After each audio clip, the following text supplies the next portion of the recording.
అందరికీ నమస్కారం. నిత్య జీవితంలో భగవద్గీతకు స్వాగతం. ఈరోజు ఐదవ అధ్యాయమైన కర్మ సన్యాస యోగంలోని 2, 3, 4, 6 శ్లోకాల నుంచి కొంత నీతి. మనిషి తన నిజమైన ఉనికిని గురించి విచారణ చేయనంత వరకు జీవితంలో భంగపడిన వానిగానే భావించబడతాడు.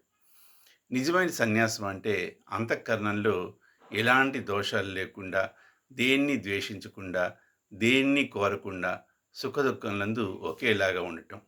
ఇలా రాగద్వేషాలు లేకుండా ఉండటం వలన సంసార బంధాన్ని సులభంగా దాటేయగలం.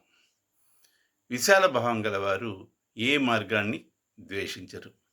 అన్ని మార్గాల్ని భగవంతుని చేరేదానికి అని తలచి, సహనం కలిగి అన్నిటినీ ఆమోదిస్తారు. పాపం, మలినం మనసులో ఉన్నంత కాలం జ్ఞానం కలగదు. అశాంతి చోటు చేసుకుంటుంది. కాబట్టి ఏ సాధనకైనా మనశ్శుద్ధి, పాపరాహిత్యం ముఖ్యం. నమస్కారం.